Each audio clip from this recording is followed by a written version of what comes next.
오늘 여러분하고 함께 나눌 말씀은 사무엘하 9장입니다. 여러분, 고대 사회에는요, 정권이 바뀌게 되면 새로 왕권을 잡은 그 왕이 직전 정권에 소속해 있었던 가족들 있잖아요. 이 모조리 다 숙청시켜요. 다 죽여버리는 것이 일반적인 삶의 관례였어요. 여러분 잘 알다시피 사울 왕과 사울의 아들이었던 요나단은 길보아 전투에 참여했다가 두 사람이 장렬하게 전사합니다. 그리고 드디어 이 언약의 나라, 이 이스라엘의 왕의 자리에 누가 등극하는가 하면 다윗이 등극합니다. 조금 전에 여러분들에게 말씀드렸던 고대 사회의 이 문화, 새로운 왕이 출현하면 직전 정권에 소속되어 있었던 모든 가족들의 목을 날리는 이런 어떤 관례들을 여러분들 잘 기억해 주시고 1절 상반절 말씀을 한번 보세요. 다윗이 이르되 사울의 집에 아직도 남은 사람이 있느냐? 여러분, 이 질문을 다윗이 신하들에게 왜 지금 하고 있는 겁니까? 일반적으로 하자면 사울의 집에 아직도 남아있는 사람이 있다라면 내가 그를 숙청하리라. 이 목적을 달성하기 위해서 이 질문을 하는 것이 맞잖아요. 그런데 이어지는 말씀 한번 보세요. 우리의 예상과 기대와는 정반대되어지는 내용이 등장하고 있습니다. 내가 요나단으로 말미암아 그 사람에게 은총을 베풀리라 하니라. 요나단은 지금 비록 죽고 없지만 요나단 살아 생전에 다윗 자기 자신과 맺었던 그 약속을 다윗은 신실하게 기억해서 이 요나단의 집안에 은혜와 은총을 베풀기 위해서 아직도 사울의 집안에 누가 남아있는 사람이 있느냐? 그렇다면 그가 어디에서 어떤 삶의 조건 가운데 살고 있느냐? 그 질문을 지금 던지는 겁니다.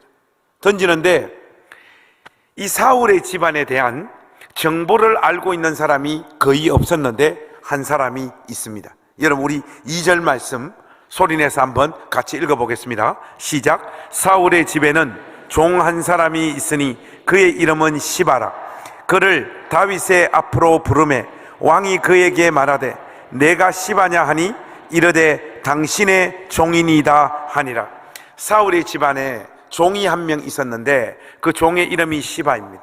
이 시바가 사울의 집안의 사람들이 어디서 아직도 어떤 조건 가운데 살고 있는지 그 정보를 알고 있었던 거예요.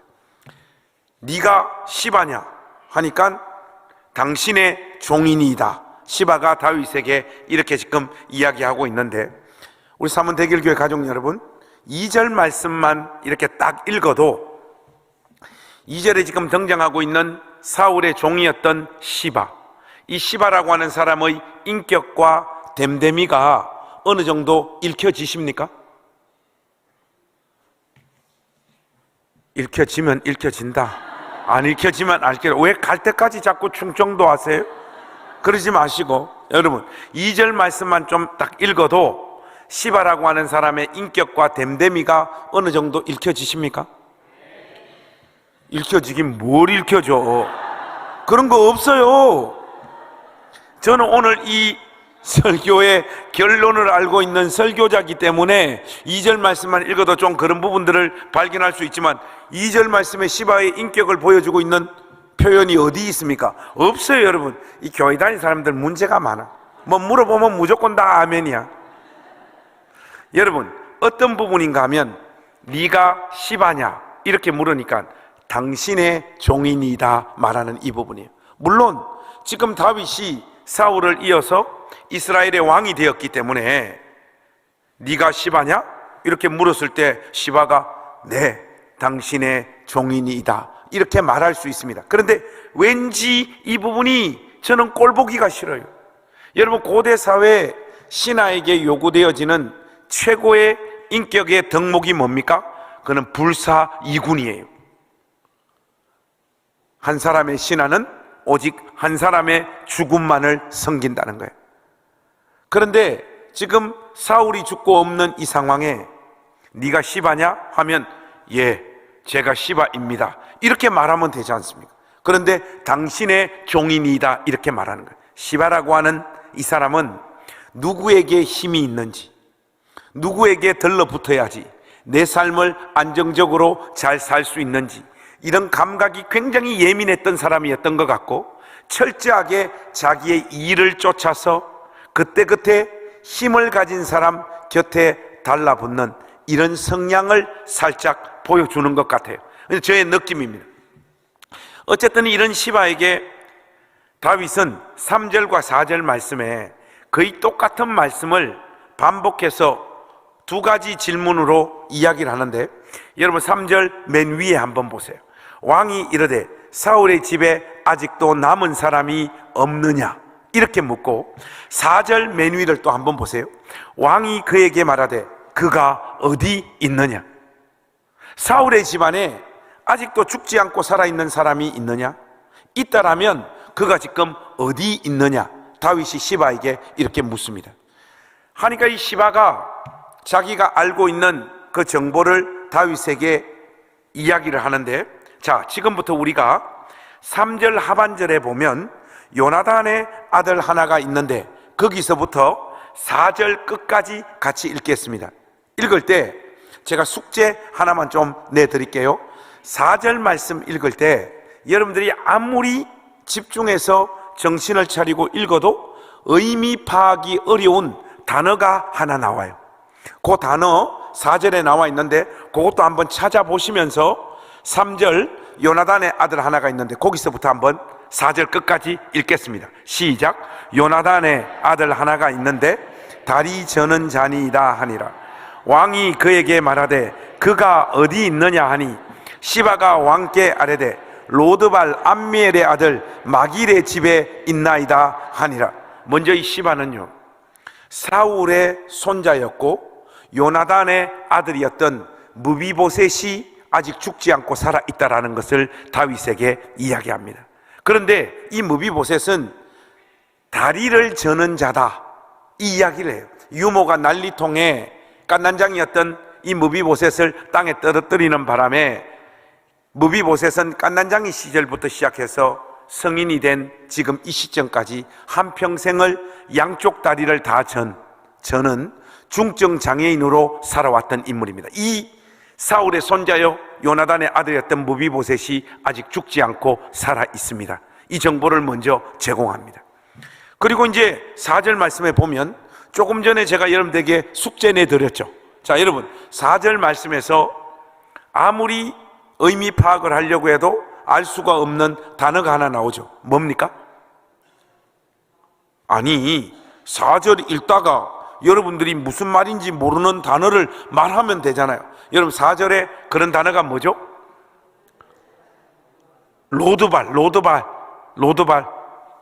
로드발입니다. 여러분 로드발은 히브리어이기 때문에 여러분들이 알 수가 없어요. 여러분 이 로드발에서 이 앞에 로는 히브리어 부정접두어예요. 영어로 치면 not, never, 뭐뭐가 아닌 이런 뜻이에요. 그리고 드발은 무슨 뜻인가 하면 목초지 이런 뜻이에요. 쉽게 말해서 로드발은 목초지가 아닌 내지는 목초지가 없는 이런 정도의 의미를 지니는 단어예요.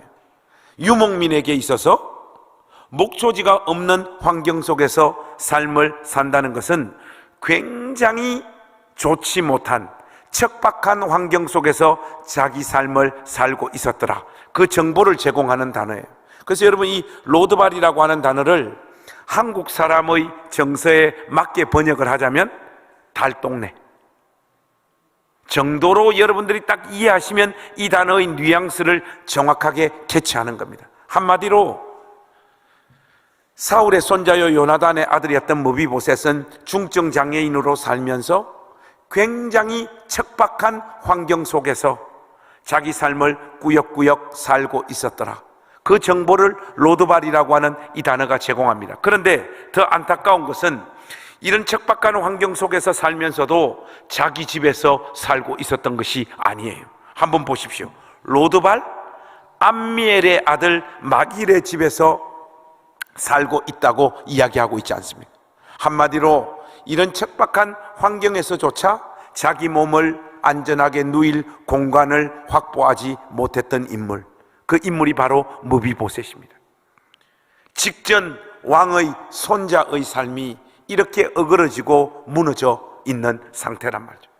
이 이야기를 시바가 다윗에게 이야기를 하자마자 당장 무비보셋을 내 앞으로 데리고 오라, 다윗이 명령을 내립니다.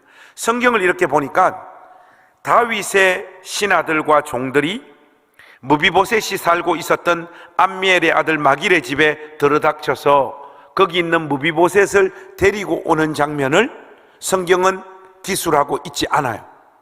그런데 우리의 상상력을 조금만 동원하면 그 장면을 충분히 우리가 추론할 수는 있을 것 같습니다. 여러분, 다윗의 종들과 신하가 암미엘의 아들 마길의 집에 들어닥쳐서 거기에 숨죽이고 살고 있었던 무비보셋을 향하여 왕께서 너를 예루살렘 성으로 데리고 오라고 명령하셨다. 당장 왕의 명령을 받들어라 했을 때 무비보셋이 1차적으로 느꼈을 감정은 무엇이었을까요?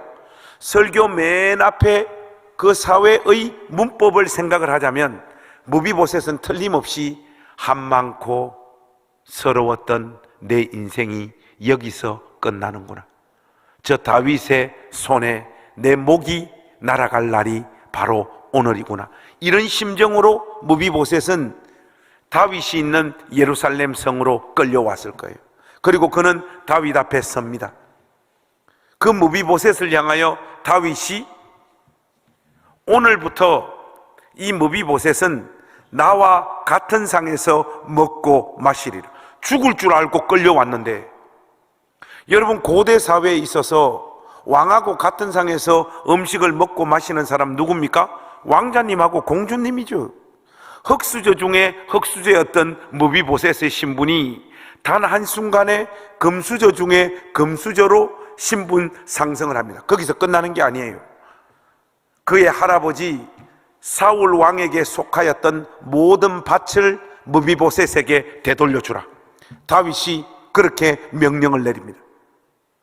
죽을 줄 알고 끌려왔는데 감당할 수 없는 어마어마한 은총의 이야기들이 다윗의 입을 통하여 토해지고 있는 이 상황에서 무비보셋이 얼마나 큰 쇼크와 충격과 은혜를 받았던지, 여러분 8절의 이 절절한 고백 한번 보세요. 여러분, 우리 8절의 이 고백 우리 한번 같이 읽겠습니다. 시작. 그가 절하여 이르되 이 종이 무엇이기에 왕께서 죽은 개 같은 나를 돌아보시나이까 하니라.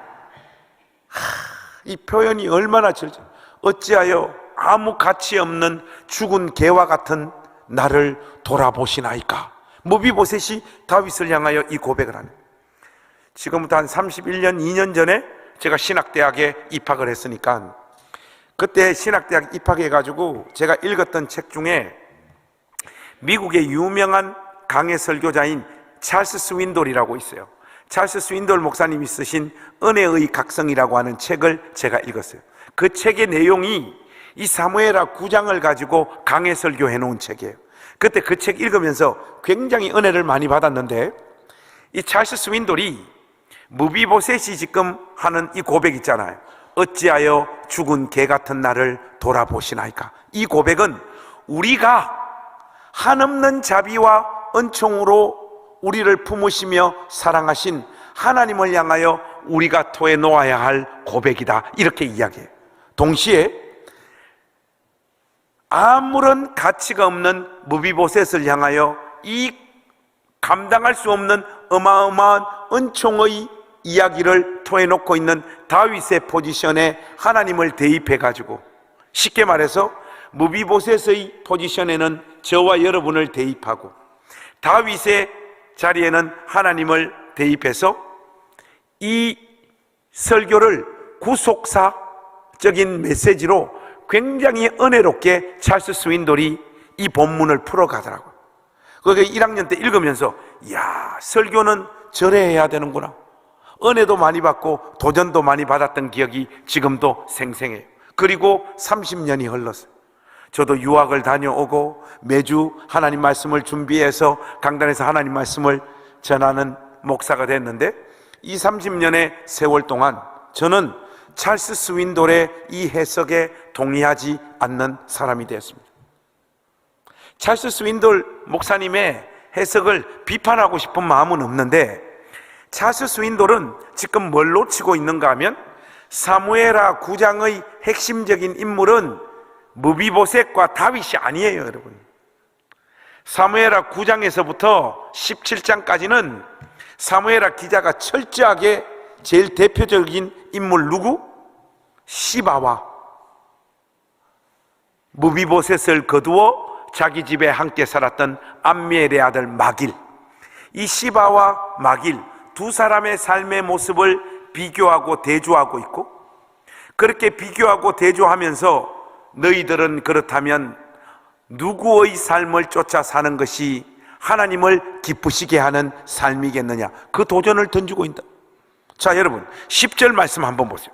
10절 말씀 보시면 10절 하반절 맨 밑에 구절 한번 보세요.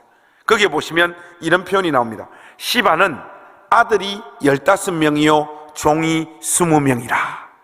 자, 여기서 우리 삼원대길교회 가족들의 센스를 한번 확인해 보겠습니다. 시바는 아들이 15명이요 종이 20명이라. 세 글자로 바꾸면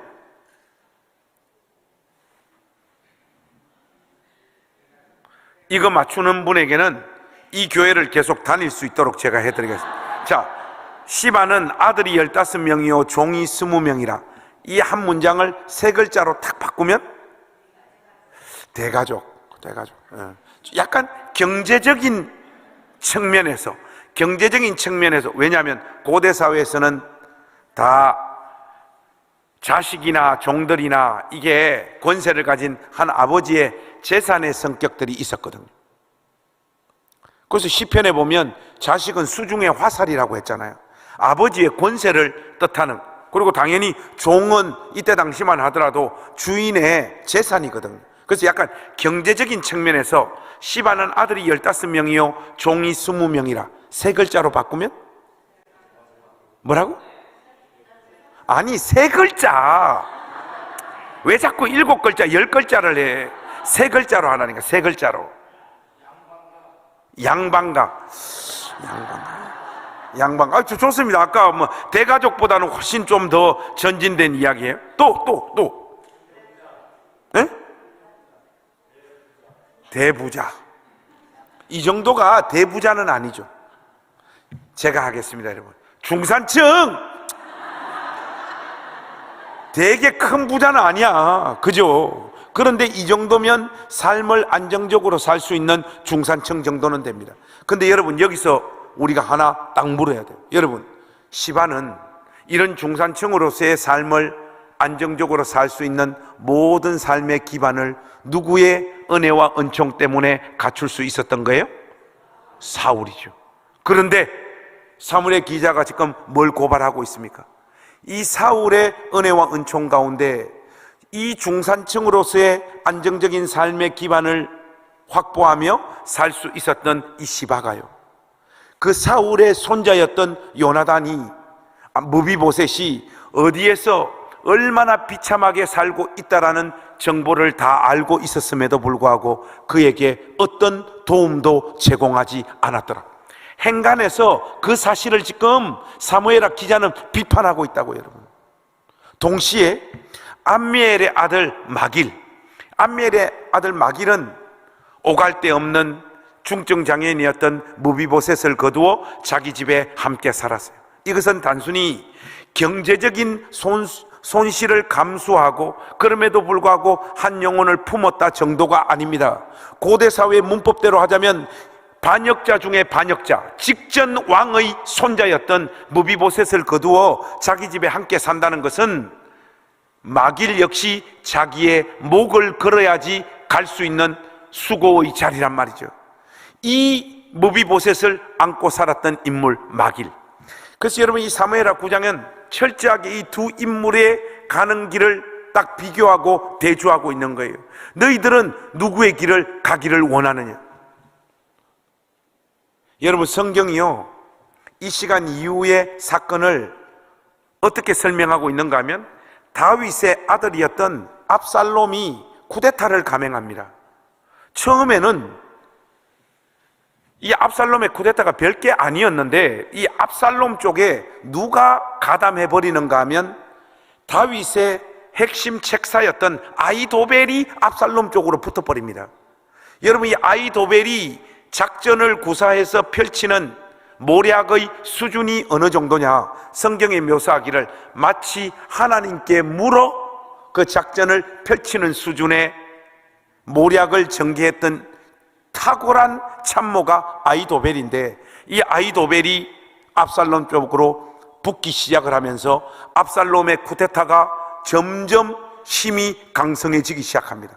그러다가 어떤 지경까지 와버리는가 하면 다윗이 왕이 되고 나서 다시 도망가야 되는 상황까지 펼쳐지는 거예요. 다윗은 참 고달픈 인생이에요. 살면서 좋았던 날이 별로 없어. 왕 되기 전에도, 어젯밤에도 우리가 살폈지만 동굴, 산, 황무지로 매일매일 도망 다니다가 사울 죽고 왕이 되었는데, 이번에는 아들이 쿠데타를 감행해가지고 아들의 쿠데타 세력들이 힘을 받기 시작을 하니까 다윗이 왕궁을 떠나 압살롬에게 예루살렘 성을 빼앗기고 유다 땅 이곳저곳으로 도망 다녀야 되는, 참모들, 병사들 이끌고 도망 다녀야 되는 신세가 되고 맙니다. 여러분, 신하에게 쿠데타를 당해도 가슴이 무너질 판인데 자기 아들에게 쿠데타를 당한 다윗의 심정 한번 생각해 보십시오. 이거는 뭐 말로 다 할 길도 없죠. 몸도 지치고 마음도 지치고, 실질적으로 압살롬의 쿠데타 세력은 점점 더 힘을 받기 시작하는 이런 양상으로 펼쳐집니다. 여기저기 도망다니고 피해 다니면서 다시 압살롬의 군대와 싸워야 되는 이 다윗의 몸과 마음이 얼마나 곤비하고 지쳐버렸겠습니까?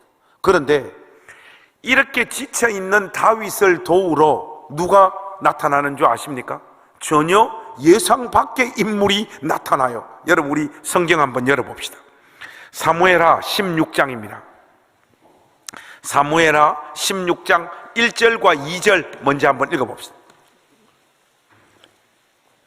사무엘하 16장 1절과 2절 한번 같이 읽겠습니다. 시작. 다윗이 마루턱을 조금 지나니 무비보셋의 종 시바가 안장 지운 두 나귀에 떡 200개와 금포도 100송이와 여름 과일 100개와 포도주 한 가죽 부대를 싣고 다윗을 맞는지라. 왕이 시바에게 이르되 네가 무슨 뜻으로 이것을 가져왔느냐 하니 시바가 이르되 나귀는 왕의 가족들이 타게 하고 떡과 과일은 청년들이 먹게 하고 포도주는 들에서 피곤한 자들에게 마시게 하려 함이니이다. 여러분, 전혀 예상하지 못하는 시바가요, 몸도 지치고 마음도 지쳐 방황하고 곤비한 상태 가운데 놓여있는 다윗을 돕기 위하여 엄청난 음식을 가지고 다윗 앞에 나타납니다. 그런데 다윗도 산전수전을 다 겪은 인물인데 도저히 예상하지 못했던 인간이 음식을 가지고 탁 나타나니까 2절 말씀해 보니까 네가 무슨 뜻으로 이것을 가져왔느냐. 다윗이 딱 볼 때도 이 시바라고 하는 놈은 영어로 하자면 히든 모티브죠. 이게 속에 무슨 감추어둔 다른 동기가 있는 것 같아.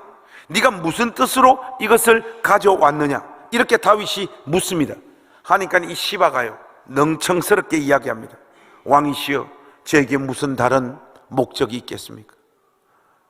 아들에게 쿠데타 당하여 몸도 지치고 마음도 지쳐있는 왕께서 제가 가져온 이 음식 먹고 힘을 내길 원하고, 왕을 수종 들고 보좌하는 젊은이들도 제가 가져온 이 음식 먹고 힘내서 압살롬의 쿠데타 세력을 꺾고 다시 왕께서 영광스럽게 예루살렘 성으로 돌아가시는 그 모습 보기 원하는 거죠. 저에게 무슨 다른 목적이 있겠습니까? 이 청산 뉴스로 쫙 이야기합니다. 여러분, 사람이 있잖아요, 몸도 지치고 마음도 지치면요 판단력이 흐려집니다. 그리고 그때 자기한테 뭔가 하나 탁 어떤 사람이 잘해주면요 마음이 누구나 다 샥 뺏기게 되어버립니다. 여러분들이 왜 목사님을 괴롭히고 힘들게 하면 안 되는가 하면 그거 다 여러분들에게 손해가 돼요. 왜? 목사님 판단력이 흐려진다니까요. 몸도 지치고 마음도 지치면. 이게 남의 교회 와서 하는 말인데 참 모든 성도들을 다 사랑하기는 어렵더라고. 우리 울산의 낮은단 침례교회 참 이런 표현해서 죄송한데 목 한번 쪼르고 싶은 인간 3명 있어.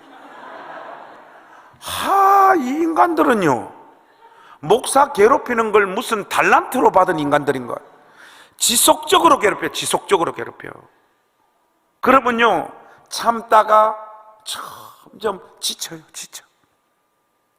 지쳐버린다니까. 여러분, 목사님이 딱 지쳐버렸을 때 목사님에게 누가 제일 힘이 될까요? 1번, 이름도 빛도 없이 목사님을 위해서 지속적으로 기도하는 사람. 이 사람이 목사님에게 가장 큰 힘이 된다. 1번. 2번, 그거 힘 안 된다. 목사님한테 돈 좀 드리고 맛있는 거 좀 드시고 어디 가서 좀 푹 쉬고 오라고 말하는 사람. 이 사람이 진짜 힘이 된다. 2번. 여러분 몇 번입니까? 뭐가 이렇게 노골적이야 여기는. 근데 여러분 실질적으로 저는 1번 별로 지쳐 있을 때 도움이 안 되더라고. 목사님을 위해서 기도합니다. 근데 뭐 봉투라도 하나 이렇게 주시면 할렐루야, 뭐 바로 그냥 힘이 나요. 여러분 왜 그렇게 될까요? 목사가 지금 몸도 지치고 마음도 지쳐가지고요, 판단력이 흐려져 버린 거예요. 돈 가지고 오는 사람에게 마음이 뺏겨 버리는 거라고. 정상적인 목회자라면 돈에 마음이 빼앗기는 것이 아니라 이름도 없이 빛도 없이 자신을 위해서 계속해서 기도하는 사람들이 떠오르며 실질적으로 그들이 하나님 앞에 아래에 있는 그 기도에 능력이 있을 것이라고 믿고 그 사람들 의지하면서 목회해야지 정상적인 목사죠. 그런데 몸도 지치고 마음도 지치면요, 그런 생각 못해요. 다윗도 마찬가지입니다. 아들에게 쿠데타 당해서 여기저기 도망다니고 아들과 싸워야 되는 이 판에 시바라고 하는 인물이 와서 먹을 거 가지고 와서 탁, 왕이시여 이 음식 먹고 힘을 내소서 하니까 다윗의 마음이요, 시바에게 점점 뺏겨버립니다. 점점. 그러면서 동시에 순간 섭섭한 마음이 다윗 마음에 탁 찾아오는 거예요. 여러분 원래대로 하자면 지금 다윗이 이 위기 상황에 빠져 있을 때 정상적으로 음식 가지고 나타나야 될 인간은 누굽니까? 무비보셋이죠. 여러분 무비보셋. 근데 무비보셋이 안 나오고 전혀 예상하지 못했던 시바라고 하는 인물이 이 역할을 지금 감당한단 말이죠. 그래서 여러분 3절 말씀 보세요. 왕이 이르되 내 주인의 아들이 어디 있느냐 하니. 여러분 내 주인의 아들 누굽니까? 너의 주인 사울의 아들 무비보셋은 어디 있느냐. 이 지금 다윗의 섭섭한 마음이 확 들어가 있는 거죠. 무비보셋은 왜 안 나타나는 거냐? 내가 이렇게 위기 상황 가운데 놓여 있는데 하니까 시바가요 이 말을요 탁 잡아. 왕이시여 무비보셋은요 예루살렘 성에 남아서 원래 정상적으로 하자면 이 나라 이 땅의 왕은 우리 할아버지 사울, 그 다음은 우리 아버지 요나단이 이 왕권을 이어받아야 되고, 그 다음은 정상적으로 하자면 손자인 내가 이 나라의 왕권을 이어받는 것이 하나님의 뜻인데 이게 어떻게 좀 잘못돼 가지고 다윗에게로 왕권이 흘러가 버렸는데 하나님께서 이 다윗을 이제 드디어 패하시고 이 왕권을 다시 나에게로 돌리고 있다라고. 무비보셋은 예루살렘 성에 남아서 그렇게 나팔 불고 있습니다. 시바가요 이렇게 거짓말을 다윗에게 하는 거예요. 여러분 그러면 시바는요 다윗에게 왜 이 거짓말을 할까요? 무비보셋과 관련해서 정답은 4절입니다. 여러분 4절 우리 소리내서 한번 읽어봅시다. 시작. 왕이 시바에게 이르되 무비보셋에게 있는 것이 다 내 것이니라 하니라. 시바가 이르되 내가 절하나이다. 내 주 왕이여 내가 왕 앞에서 은혜를 잊게 하옵소서 하니라. 우리가 9장에서 확인했다시피 다윗이 무비보셋에게 뭘 줬습니까? 사울에게 속한 모든 밭을 줬잖아요. 지금 다윗은 무비보셋에게 완전 열받아 버렸고 시바에게는 마음이 다 빼앗겨 버린 상황이에요. 내가 무비보셋에게 준 사울의 모든 밭, 그것을 시바야 네가 가져라 하니까 이 시바가 엎드려 절하고 내 주왕이여 내가 왕 앞에서 은혜를 잊게 하옵소서 하니라. 여러분, 시바는요 처음부터 무비보셋에게 넘어갔던 사울의 이 모든 밭을 빼앗기 위해서 작전을 철저하게 수립해서 거짓말과 음식들 잘 준비해 가지고 다윗에게 와서 다윗의 마음을 빼뜨려 버린 거예요. 아까 9장 2절만 보더라도 시바라고 하는 인물이 조금 인격과 됨됨이가 이상이 있다고 제가 여러분들에게 말씀드렸잖아요. 여러분, 뜬금없는 이야기인지는 모르지만 성경은 과연 성령의 영감으로 기록된 책이 맞습니다. 왜 맞느냐? 사람 이름 짓는 거 한번 보세요. 시바. 하는 짓이 시바야. 여러분, 저는 지금 욕을 하고 있는 게 아니라 사람 이름을 그냥 발음하고 있을 뿐이에요. 하는 짓이 시바잖아. 그잖아요, 여러분. 이 사람은 그냥 이 사람 이름만 딱 시바 하면 어떤 놈인지가 자동적으로 떠오르. 성령께서 기가 막히게 성령의 영감으로 성경을 기록하셨다니까요. 그런 의미에서 우리 시바 한번 발음해 보겠습니다. 충청도 스타일. 하나 둘 셋 하면 한번 발음해 보세요. 하나 둘 셋. 아, 좋았어요. 앞에 시의 액센트를 확 시바 이렇게 봐. 하는 짓이 진짜 시바입니다. 이런 짓거리를 해서 다윗의 마음을 빼들어 무비보셋에게 넘어갔던 사울의 모든 밭을 강탈해 가는 거예요. 이 시간 이후 다윗의 상황은 더 절망의 상태로 빠져듭니다. 하나님께서 극적으로 압살롬의 쿠데타에 개입하지 않으면 다윗의 왕권은 날아가고 왕권뿐만 아니라 다윗의 목까지 날아가야 되는 완전 절체절명의 위기 상황에 다윗의 삶이 내몰려요. 무비보셋 시바가 음식을 가지고 왔던 지금 이 시간보다 더 심각한 상황으로 다윗의 삶이 내몰리는데, 그 마지막에 아무런 소망이 없는 그 다윗에게 마지막까지 의리를 지키고 끝까지 다윗 편에 서는 사람들이 있어요. 여러분, 한 장만 성경 넘겨보세요. 넘겨보시면 이런 구절들을 사람들이 제대로 안 찾아가지고 읽더라고. 그래서 여러분, 성경에 보면 마길이라고 하는 사람 오늘 처음 여러분 알게 됐죠. 그죠? 마길이라는 사람 성경에 있는지 몰랐죠? 아니, 모르면 몰랐다, 있으면 있다. 솔직히 몰랐죠? 자, 여러분, 17장 27절 한번 보세요. 17장 27절. 이 다윗이 완전 절체절명의 순간 가운데 놓여있는 이 상황에 27절 우리 한번 같이 읽겠습니다. 시작. 다윗이 마하나임에 이르렀을 때 암몬 족속에게 속한 나빠 사람 나하스의 아들 소비와 로데발 사람 암미엘의 아들 마길과 노글림 길르아 사람 바르실레가.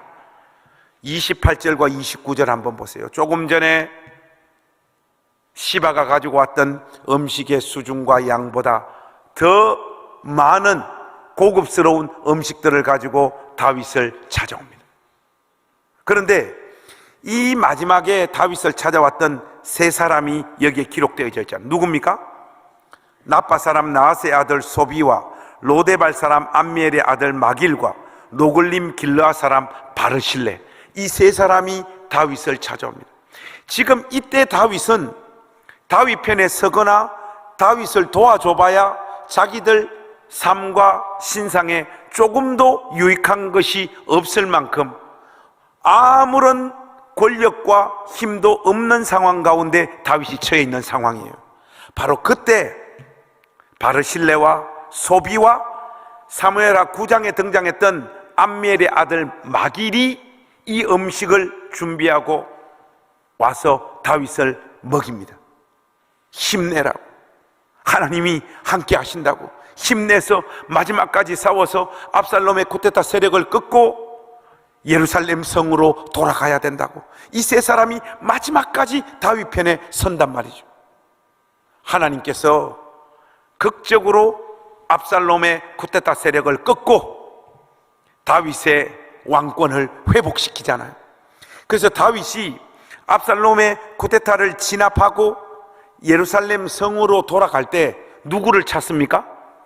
이 세 사람 중에 제일 연장자였던 바르실레를 찾잖아요. 바르실레야, 나와 함께 예루살렘 성으로 가자. 후사하겠다는 말인데, 바르실레는 자기는 나이가 많아서 예루살렘 성으로 가봐야 왕에게 별로 도움 안 되니까 내 아들 김함을 데리고 가 주옵소서. 그렇게 자기 아들을 청거하잖아요. 그리고 다윗은 예루살렘 성으로 돌아가서 하나님 앞에서 영광스럽게 쓰임받고 하나님 마음에 합한 사람으로 살다가 하나님의 부름을 받습니다. 그래서 여러분, 마지막에 다윗이 죽을 때 솔로몬 앉혀놓고 유언을 하잖아요. 이런 유언, 이런 유언, 이런 유언 쫙쫙쫙 하다가 맨 마지막에요, 다윗의 유언이 뭐로 끝나는 줄 아십니까? 솔로몬아, 내가 죽고 나서도 바르실레의 집안을 기억하고 바르실레의 집안을 끝까지 책임지라고 그 고백하고 다윗이 죽습니다. 마지막, 자기 생의 마지막 때 생각났던 인물이 누구냐? 제일 연장자인 바르실레만을 언급했지만은 바르실레와 소비와 암미엘의 아들 마길, 자기 인생의 가장 큰 위기, 절망적인 상황, 아무런 힘과 능력도 없어진 그 상황에서도 신실하게 자기 편에 서서 자기의 동무가 되어주고 자기를 건져주었던 이 세 사람을 다윗이 마지막 순간에 기억한다고요. 그래서 내가 죽고 나서도 바르실레의 집안을 끝까지 책임지라는, 바르실레만 책임지라는 것이 아니라 소비와 암미엘의 아들 마길의 삶도 끝까지 책임지라는 말을 바르실레 한 사람을 대표로 해서 지금 유언을 하고 있는 거거든요. 저는 오늘 다른 내용들도 다른 내용이지만 여러분, 사무엘하 9장에 등장했던 암미엘의 아들 마길, 그리고 사무엘하 17장에 등장했던 암미엘의 아들 마길, 여러분 9장과 17장에서 마길이 보여주는 공통된 모습이 뭡니까? 그거는 딴 게 아니에요. 무비보셋도 다윗도 사랑하고 섬기고 도와주고 함께 해봐야 자기 삶에 아무런 유익이 되지 않았던 사람, 그 사람을 위하여 자기의 목을 걸고 그들 편에서 그들을 품고 사랑하고 섬겼던 사람이 마길입니다. 저와 여러분 같은 사람은 다윗과 같은 인물을 기억을 해요. 그러나 하나님은 누구를 기억합니까? 암미엘의 아들 마길과 같은 사람을 기억합니다. 마길은요, 누구를 통해서 하나님의 일이 이루어지고 하나님의 구속사가 성취되어지는지, 하나님께서 어떤 사람을 지금 사용하고 있고 어떤 사람이 하나님의 약속 안에 머물고 있는 사람인지 정확하게 꿰뚫어 보는 믿음의 시각이 있었고, 그 믿음의 시각 위에 자기의 목을 걸어 그 사람을 사랑하고 섬김으로 말미암아 그 사람을 통하여 하나님의 일이 성취되어지고 이루어지는 일에 자기의 생을 드렸던 인물, 그 인물이 바로 암미엘의 아들 마길입니다. 저는 오늘 떠나면서 우리 삼원 대길교회 모든 가족들의 삶이 이 암미엘의 아들 마길과 같은 삶을 살 수 있기를 우리 주님의 이름으로 부탁합니다. 여러분, 주님의 몸된 교회에 왜 생명의 역사가 안 나타나는 줄 알아요? 마길과 같은 사람이 없는 거예요. 너는 네 인생 살고 나는 내 인생 살겠다, 이거예요. 이 구석구석에 아무리 열심히 살고 하나님 앞에 울부짖어도 삶이 늘 고달프고 힘들고 다람쥐 쳇바퀴 돌듯이 자기 생의 고통이 떠나지 않아서 늘 서러움에 머물러 있어야 되는 사람들이 구석구석 다 앉아있는데, 우리 시대의 교회는 그저 자기 믿음, 자기 신앙 하나 지키는 것에 급급한 거예요. 말로만 그리스도 예수 안에서 한 가족이라고 말하지 가족으로 사는 교회들이 없습니다. 저는 우리 삼은 대길교회가 적어도 이 흐름을 종식시키는 교회가 될 수 있기를 바랍니다.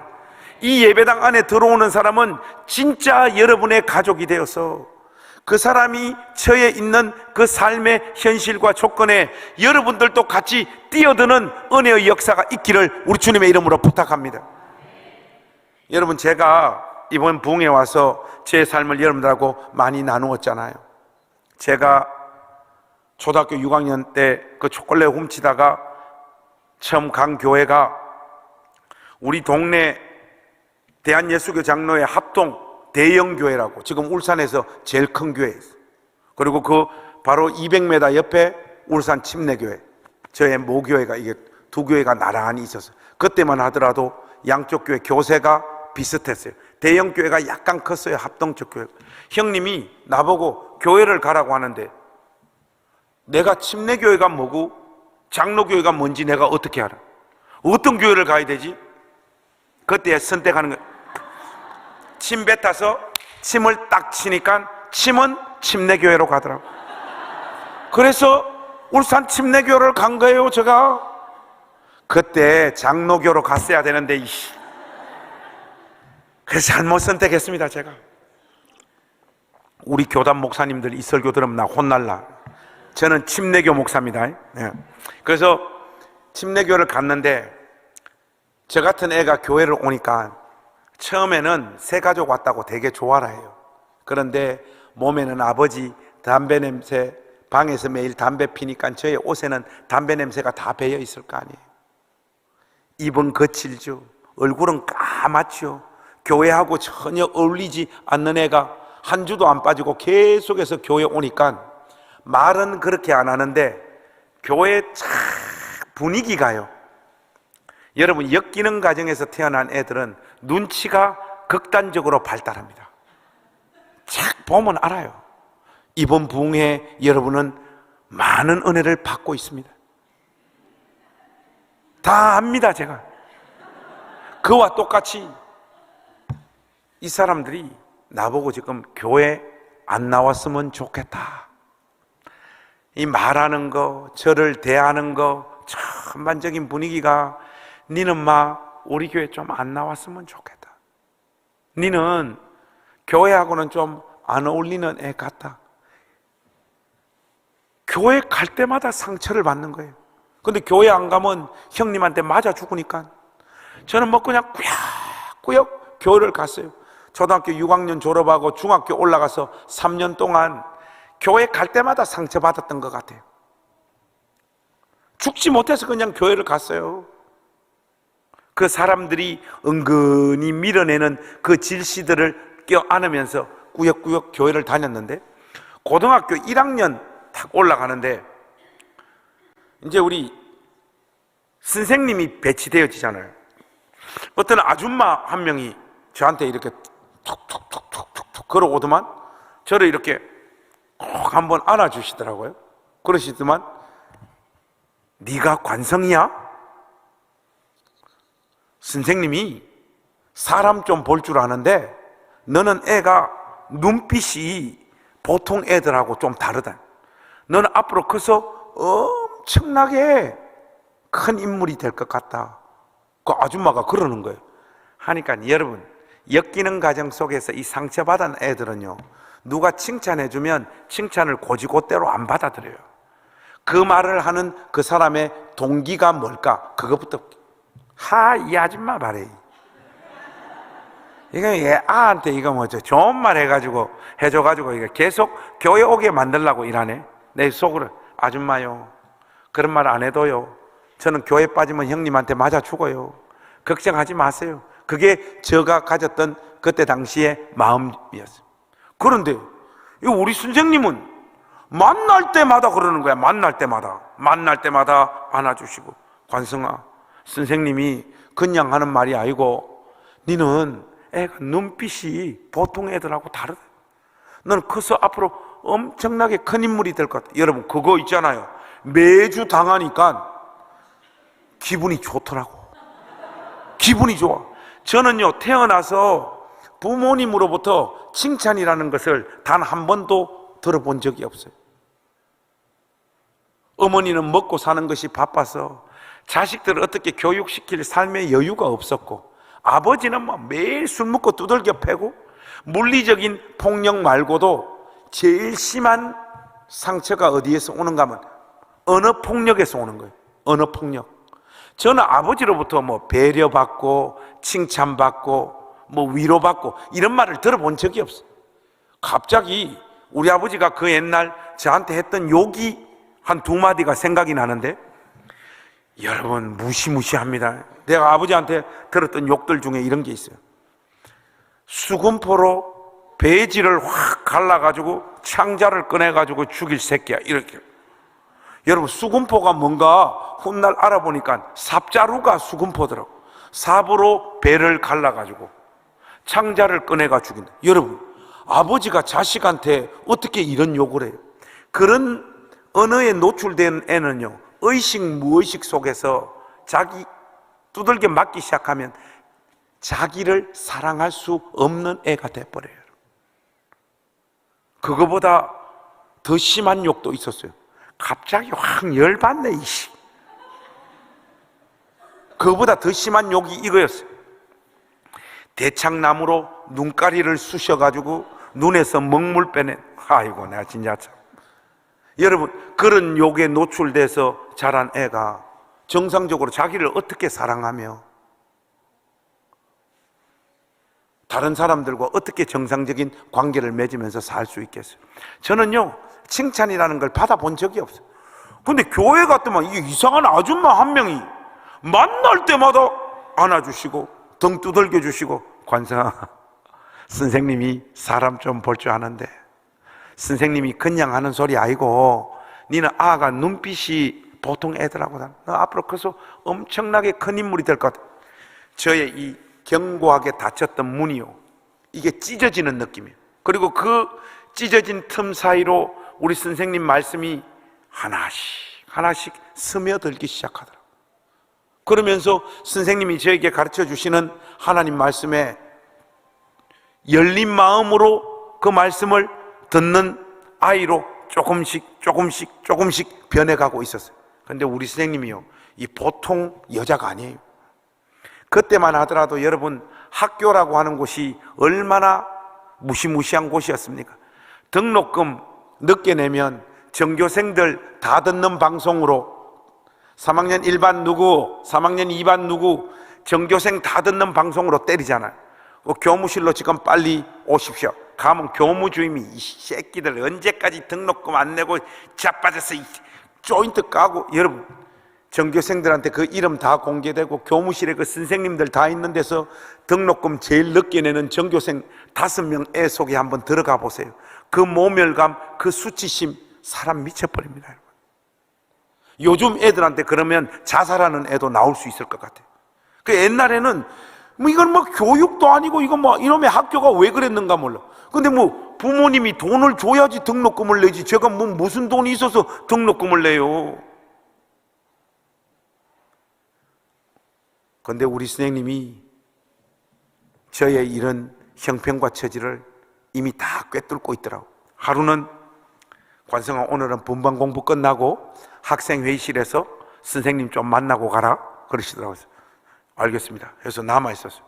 딱 앉으니까 우리 선생님은 저의 행세나 말하는 거나 뭐 이런 여러 가지 행동 거지를 보니까 제가 고등학교를 끝까지 안 다닐 애로 생각했던 것 같아요.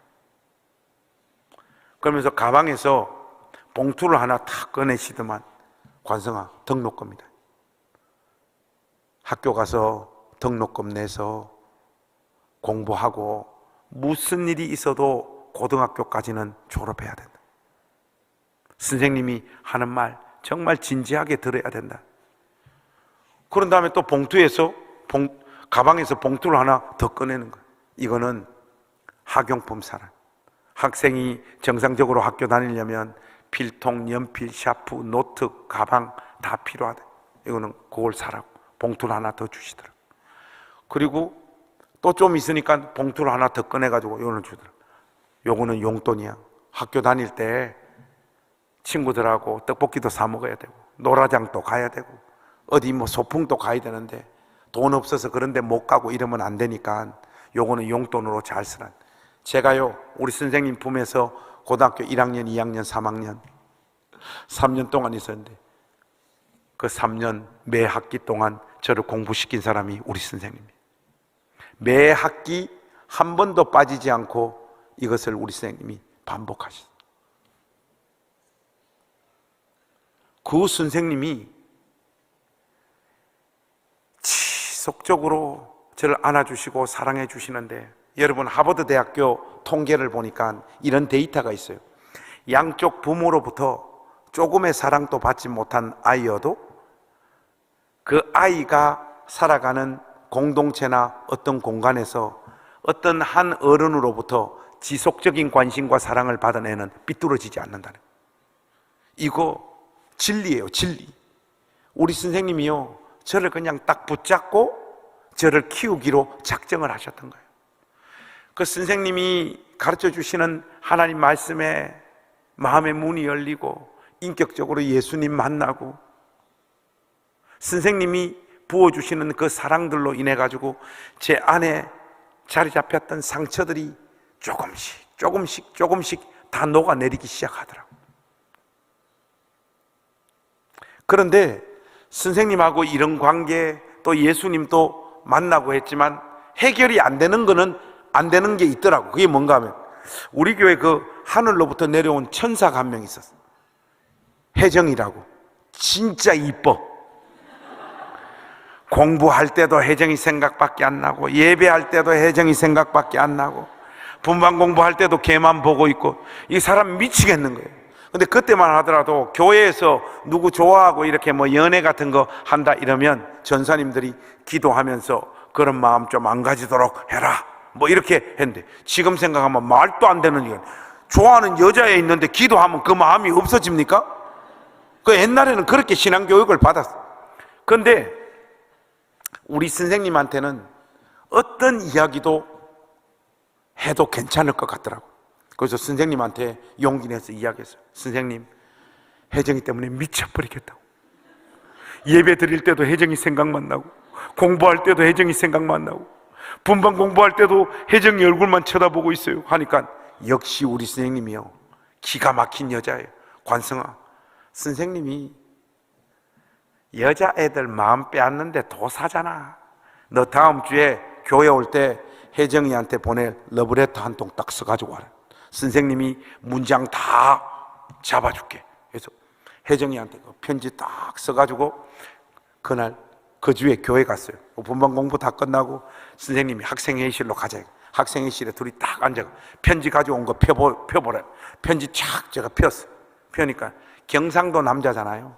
초반부터 공격적이잖아요. 사랑하는 혜정아 하니까 우리 선생님이 야야 여고생한테 처음부터 이렇게 보면 여자애 기절해 뿐다 해가지고 그걸 하나하나 다 고쳐주시는 거예요. 이런 표현은 쓰면 안 되고, 그 편지를 처음부터 끝까지 다 읽고 그걸 다 쓰시는 거예요. 그리고 우리 선생님은 제가 혜정이 좋아한다니까 혜정이가 학교 끝나고 몇 시에 어디서 내리는 거 다 조사해가지고 왔다는 거예요. 관성아, 혜정이가 6시에 울산시 우정동 우체국 앞에 울산 여중 다니는데 거기서 딱 내린다. 선생님이 다 알아봤으니까 선생님이 지금 요게 문장 바꿔준 거 요거 새 편지지에 이쁘게 옮겨가지고 혜정이한테 딱 갖다 주라. 선생님한테 결과 알려주라 딱 그러더라고. 그래서 선생님 시키는 대로 이쁘게 옮겨 딱 적어서 편지 딱 넣어 기다렸는데 선생님 말대로 혜정이가 딱 그 시간에 버스에서 내리더라고. 갔죠. 편지 주면서 사실 너 많이 좋아해 하고 부끄러워가지고 도망와 버렸어. 그 혜정이한테 그 편지를 탁 선생님 시킨 대로 잘 전달을 했는데 그 혜정이는 지금 딴 놈 만나가지고 잘 살고 있어. 그런데 제가 그 사건을 지나면서 저의 마음이 완전 다 녹아져 버렸어. 왜 그런가 하니까 우리 선생님은 저를 사랑하고 저의 필요를 채워주고 저를 품고 사랑하는 방식이 선생의 위치에서 학생을 사랑하고 섬기는 모습이 아니에요. 마치 하나님이신 예수님께서 우리를 구원하시기 위하여 인간의 몸을 입고 이 세상 가운데 오셔서 우리와 같이 먹고 마시고 같이 울고 웃으시고 우리와 같이 혈과 육을 나누시며 우리와 같은 자리에 서셨던 것처럼 우리 선생님은 그때 그 시간을 통과하는 고등학교 1학년 김관성, 그 아이의 위치와 시각으로 딱 내려와서 그 아이가 지금 겪는 고민과 아픔의 문제를 똑같이 진지하게 받아들이고 그 아이 옆에서 그와 똑같은 모습으로 저를 사랑해 주셨다.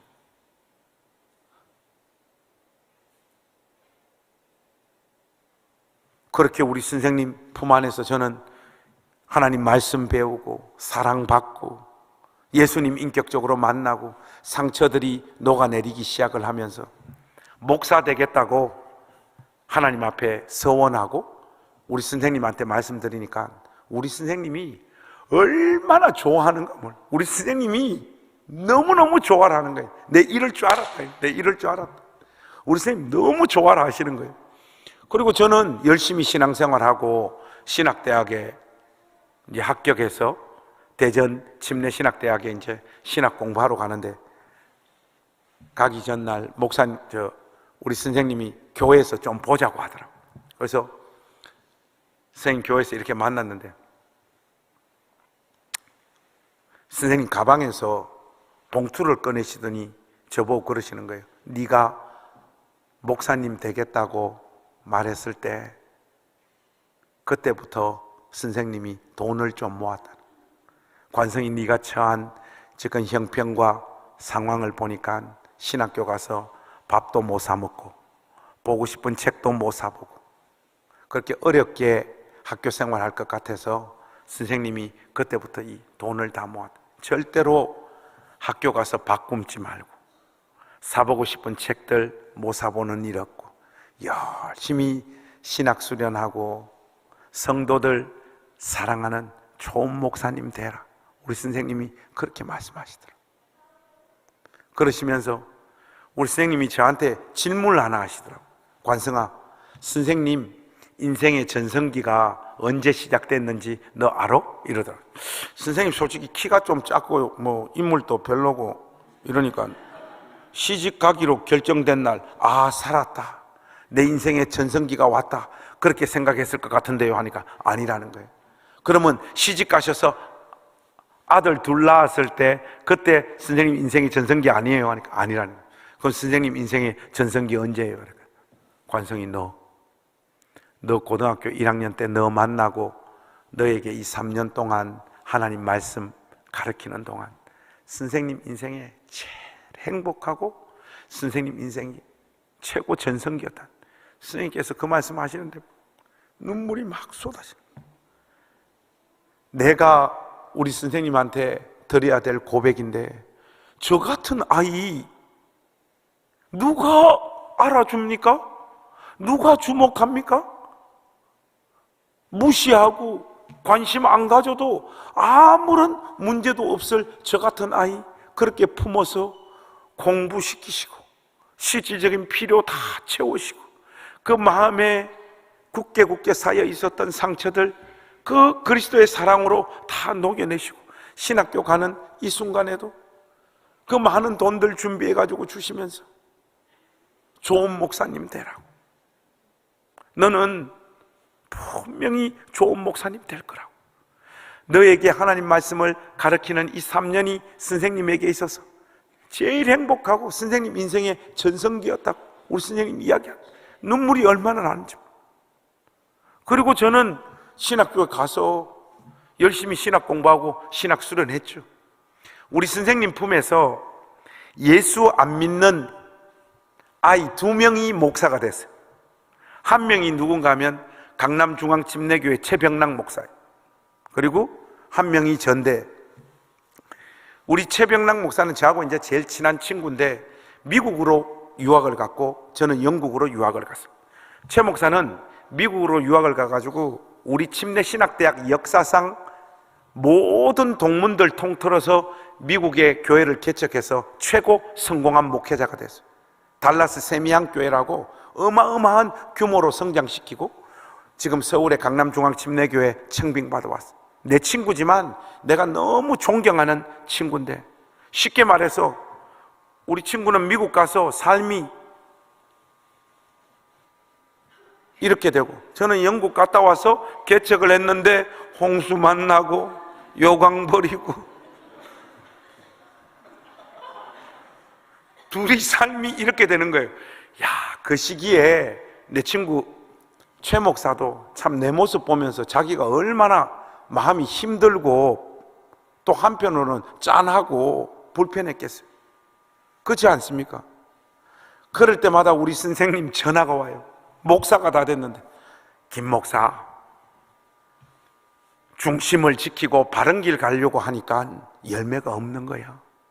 괜찮다. 목사가 사람들 끌어모으는 거 아니잖아. 어쨌든 자리에서 충성해라 하고, 우리 선생님, 그 아줌마 무슨 돈 있어요? 제가 목사가 내가 빌빌거릴 때도 우리 선생님이 돈 모아가지고 다 돈 보내주시고, 선생님이 기도하고 있으니까 힘내라고. 아이고, 어른이 다 돼서도 선생님 품 안에서 선생님 도움으로 근근히 사는 인생이 돼 있더라고. 저는 그러다가 어제 여러분 2013년도에 그래 본질이 이긴다 책 써가지고, 이게 뭐 갑자기 저의 삶이 막 이상하게 흘러가는 거예요. 이상하게 흘러가.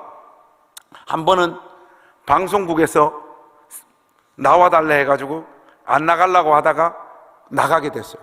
그래서 뭐 어린 시절에 제 삶을 이렇게 막 물으시다가 중간쯤 녹화 중간쯤 하는데 선생님 이름 한 번만 불러보라 하더라고. 그래서 이정혜 선생님 하니까 울산하고 전화가 연결돼.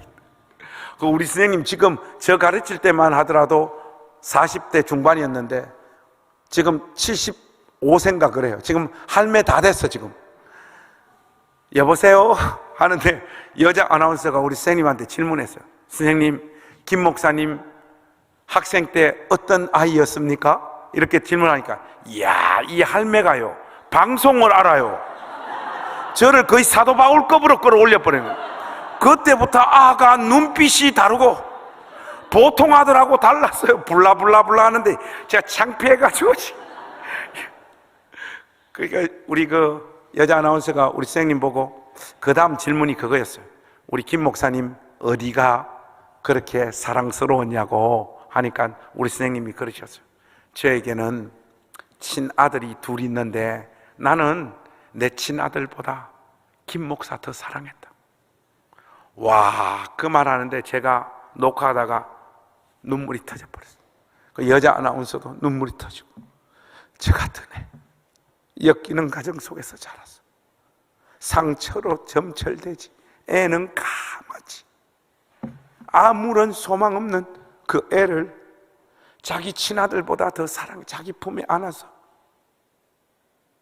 저를 품에 안고 우리 선생님이 다 길러내신 거예요. 제가 너무 많이 울어가지고 여자 아나운서도 울고 이래서 녹화가 중단됐어요.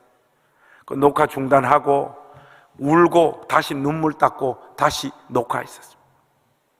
지금 이 시점에 와서 저의 삶과 인생을 한번 뒤돌아봐요. 이야, 나는 고등학교 1학년 때 교회라고 하는 곳에서 우리 이정혜 선생님 안 만났으면 내 인생은 어떻게 됐을까? 지금 어디서 무엇을 하고 있을까? 이거 생각하면요 정말 아찔합니다. 그런 차원에서 삼원대길교회가 중요한 거예요. 여러분, 저에게 암미엘의 아들 마길과 같은 사람은 우리 선생님이었어요. 그 선생님 만나지 못했으면 저는 정말로 인생이 나락으로 떨어졌을 거예요. 이 공간 속에 여러분과 함께 예배드리고 여러분과 함께 밥을 먹고 여러분과 함께 교제하는 어떤 사람이 들어온다면 여러분들이 먼저 만난 예수님, 그 예수님의 사랑으로 그 영혼을 녹여내는 믿음의 공동체가 돼야 됩니다. 그런 역사들이 여기저기서 나타날 때 삼원대길교회가 뒤집어지는 거예요. 여러분, 우리 고향교회 75주년 부흥회가 열렸어요. 70주년 부흥회가 열렸는데 그때 우리 고향교회 출신들 중에 지금 목회를 좀 잘하고 있는 사람들, 첫째 날, 둘째 날, 셋째 날, 넷째 날 강사로 라인업이 됐어요. 첫째 날 최병락 내 친구 강사, 둘째 날, 셋째 날은 우리 선배님, 그리고 마지막 날 강사로 제가 썼어요. 제가 오늘 여러분들에게 떠나면서 확실하게 한번 물어봐야 될 것 같습니다. 여러분, 진짜 능력의 강사는 첫째 날 강사입니까? 마지막 날 강사입니까? 1번 첫째 날 강사라고 생각한다. 아니다, 마지막 날 강사가 진짜라고 생각한다. 손 들고, 이 쉬운 거. 자, 여러분, 1번이라 생각한다. 손 한번 들고. 마지막이라고 생각, 뭐 좀 아시네. 제가 마지막 날 강사예요. 마지막 날 강사. 그래서 마지막 날 고향교회 강단에 탁 서서 붕해를 하는데, 우리 뭐 다 어릴 때부터 나 같이 뛰놀던 우리 집사님, 권사님, 장로님 다 계시는데, 저의 눈에는 우리 선생님 예배당 가운데 앉아있는, 머리는 벌써 이제 다 하얘진 우리 선생님만 눈에 들어오더라고요. 선생님이 눈에 보이기 시작하니까 눈물이 나서 설교를 못하겠어요. 구역구역 참으면서 설교 끝내고 축도하고 강단에 내려갔어요. 그러니까 뭐 사람들 와서 안고 인사하는데 조금 있으니까 홍해 갈라지듯이 그 사람들이 쫙 갈라지더니 우리 선생님이 예배당 중간에서 저한테로 걸어 나오시는 거예요. 쫙 걸어오시더만 저 품에 톡 안기시더라고요. 그러면서 우리 선생님이 저보고 그러시더라고요. 김 목사님, 이렇게 아름답게 잘 자라줘서 고맙다. 우리 선생님 막 우시더라고.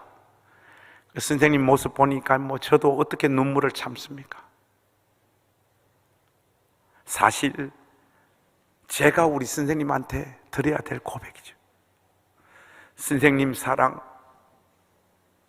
선생님이 먼저 만난 예수님의 그 사랑, 저 가운데 주셔서 오늘의 제가 있고 제가 여기까지 왔습니다. 한 사람의 사랑이 한 사람을 온전히 변화시킨다는 사실을 여러분 꼭 기억하십시오. 우리 시대의 주님의 몸된 교회가 이걸 다 못해요. 여러분, 이걸 못해요. 저는 목회에 누구한테 배웠느냐 뭐 이런 이야기들 많이 하시는데, 물론 뭐 좋은 목사님들로부터 좋은 영향 저도 많이 받았죠. 근데 저는 저의 목회를 우리 선생님으로부터 다 한 사람을 끝까지 내가 할 수 있는 모든 것들을 동원해서 그 사람의 필요를 채우면서 그 사람을 사랑하는 것. 우리 선생님으로부터 나도 우리 선생님 같은 목사 돼야 되겠다, 그거 가슴에 품고 오늘 이 시간까지 여기까지 달려온 거예요. 제가 2013년도 그때부터 떠가지고, 소위 말해가지고 떠가지고 외부에 초청 설교를 막 이렇게 하도 많이 가게 되니까, 여러분 솔직하게 우리끼리 이야기지만 돈이 많이 들어오더라고. 돈이, 사례비를 많이. 저는 한평생 거지로 살다가 돈이 막 이렇게 들어오니까 이게 감당을 못 하겠는 거예요. 여러분, 밤에 잠이 안 와요. 밤에 잠을 못 자요. 이게 띄어가지고, 이걸 띄어가지고 이거 감당을 못 하겠는 거예요. 우리 사람하고, 여보 우리 이거 어떻게 하면 좋나, 이거 우리한테 당장 필요도 없는 거 이거 어떻게 하면 좋냐 하니까, 역시 우리 집 사람이야. 여보, 그거 딴 사람 다 주지 않을까? 우리는 밥 먹고 목회하면 되잖아. 이거 실질적으로 필요한 사람 다 주자. 딱 보니까 우리 선생님 스타일이야. 우리 집 사람도. 그때부터 외부에서 설교해서 받은 돈, 특히 우리 부사역자들, 야 이리 와봐라, 받아라 이씨. 여러분, 교회에 왜 역사가 안 나타나는가 하면요, 주님의 몸된 교회요, 돈의 권세가 교회를 붙잡고 있기 때문에 그렇습니다. 여러분, 마태복음 6장에 보면 예수님께서 자신의 라이벌로 누구를 지목합니까? 돈과 하나님은 겸하여 섬길 수 없다라고 이야기하잖아요. 둘 중에 하나입니다. 여러분, 우리 신앙이라는 게 하나님 할래, 돈 할래, 이걸 결단을 내리는 게 신앙이라고요. 감상적인 이야기, 추상적인 이야기 할 것도 없어요. 그런데 의외로 주님의 몸된 교회요, 돈의 권세가 그냥 딱 장악해 있는 거예요. 저는요, 정말로 실질적으로 딱 체험을 했어요. 뭘 체험을 했느냐? 돈을요, 아낌없이 나누기 시작을 하니까요, 그 교회 하나님 나라가 바로 임해버려요. 거기 천천만만 우성균이 있잖아요. 돈 주니까요, 할렐루야, 사람 낯빛이 달라지고요, 다 죽어갔던 사람도 살아나요. 여러분들, 우리는요 이래요. 기도해야 돼. 기도해야죠. 근데 여러분, 배고픈 사람, 실질적으로 돈이 없어서 울고 있는 사람에게 내가 너를 위해서 기도하겠다는 것이 뭐가 그렇게 위로가 됩니까?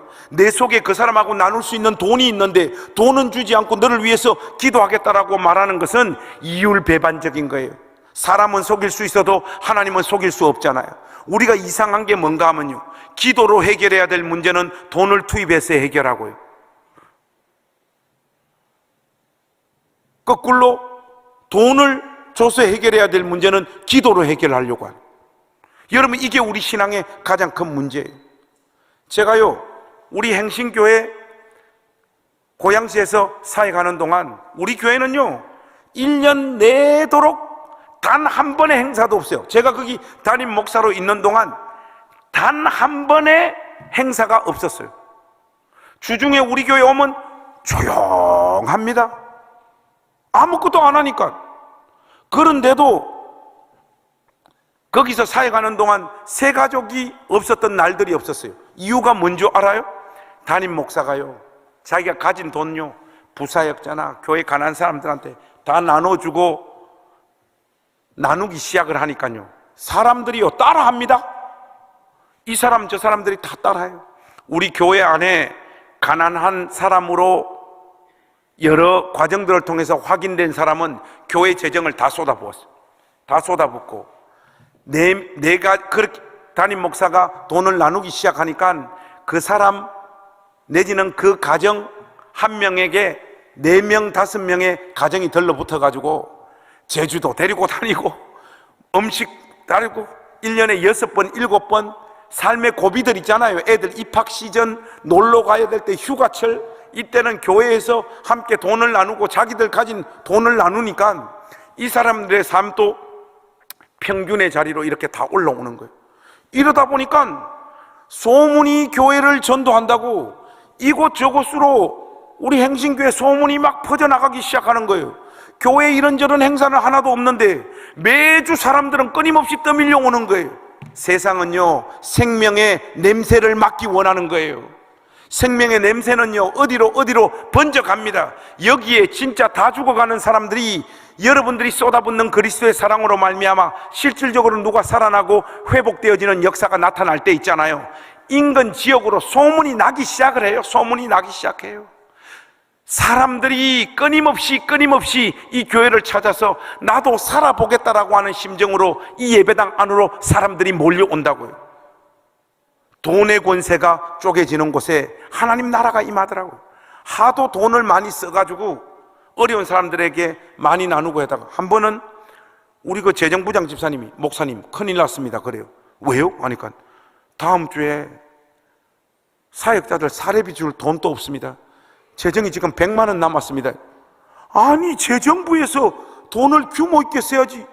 그 왜 그러셨습니까? 아니, 목사님이 다 나눠주자 해가지고 우리는 순종해가지고 다 나눠줘가지고 지금 이래 됐는데 목사님이 이래 만든 거라고 하는 거예요. 아이고야, 이거 큰일 났다 해가지고 제가 그 주에 단에 서서 광고하는데, 행신교회 가족 여러분, 교회 돈이 다 떨어졌습니다.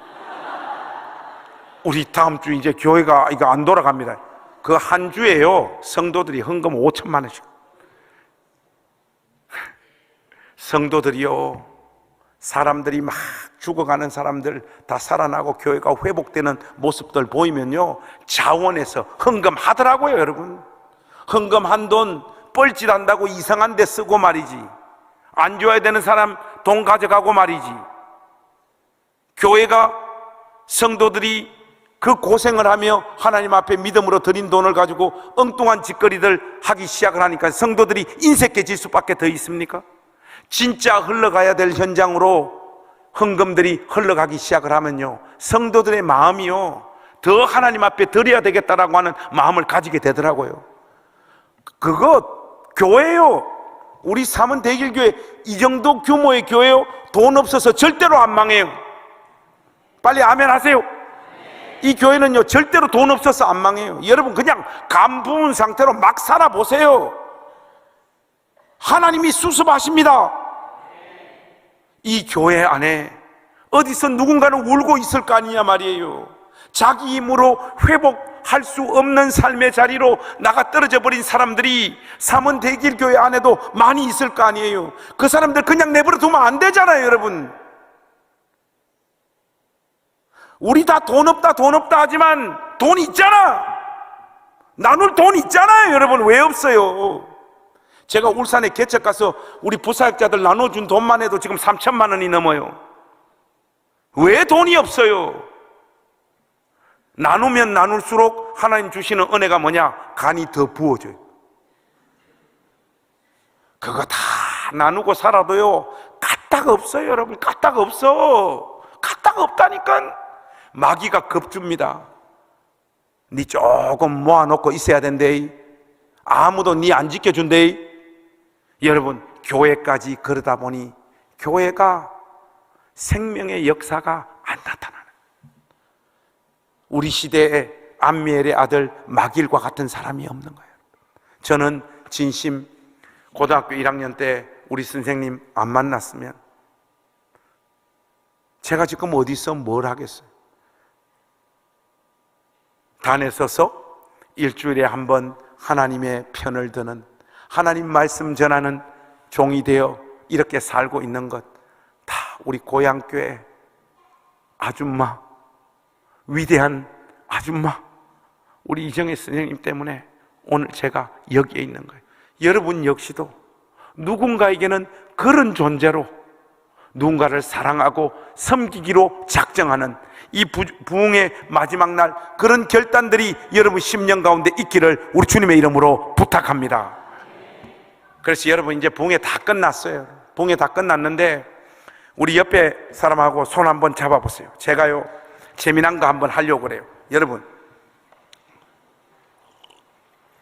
제가 행신교회에 있을 때 표 있잖아요. 교회 표. 우리 삼원대길교회 표는 뭡니까? 행복한 사람이 행복한 세상을 만듭니다. 뭐 이런 거 이거 뻔한 거 이런 거 말이야. 우리 행신교회는 뭐 성령이 충만한 교회, 뭐 모임을 뭐 뜨겁게 하는 교회만 해서, 제가 우리 부사학자들 보고, 야들아, 좀 이런 문장 말고 실질적인 거, 우리가 한번 봤을 때 확 느낄 만한 우리 교회 표 다음 주까지 하나씩 준비해 가지고 와라 해서, 그 다음 주 됐어. 야, 천천만만 너부터 이야기해봐. 목사님, 아무리 뭐 고민해도 우리 교회는 기도가 좀 더 뜨거워져야 될 것 같아서 뜨겁게 기도하는 교회, 목사님 어떻습니까? 내가 그거 하지 말자고 지금, 이게 너는, 형근이 너는, 목사님 모임을 진정성 있게, 야 이씨 그런 거 하지 말자고. 병원이 너는, 아니 목사님 뭐 서로 사랑하는 교회, 야 이씨, 야 다 때려치워, 내가 하겠어 해서 그 해 제가 표를 지었어요. 이거 만약에 다른 교회에서 뺏겨가 하면 제가 법적 고소할 거예요. 근데 삼원대길교회에서 뺏겨가지고 주부에 넣으면 내가 아무 말 안 할 거예요. 그때 제가 만든 표가 뭔가 했으면 이거였어요. 야, 나 가진 거 돈밖에 없어. 그러니까 앞으로 사는 거 아무 걱정하지 마. 주보에 새겨 넣어라 하니까 천천만만히, 목사님 차라리 저를 죽이고 하라고. 그거 새겨 넣는 즉시 우리는 이 주변 교회에 다 창피당하고 우사당해요. 그게 무슨 표예요? 야 이씨, 조용하고 그냥 새겨 넣어. 야, 나 가진 거 돈밖에 없어. 그러니까 앞으로 사는 거 아무 걱정하지 마라. 얼마나 실질적이고 얼마나 우리 가슴을 뛰게 하는 표냐. 빨리 새겨 넣으라니. 세 명이 막 저 팔다리 잡고 절대로 안 된다 이가. 그때 못 넣었다는 거 아니에요. 우리 삼원대길교회가 저의 하늘 한 번만 풀어주십시오.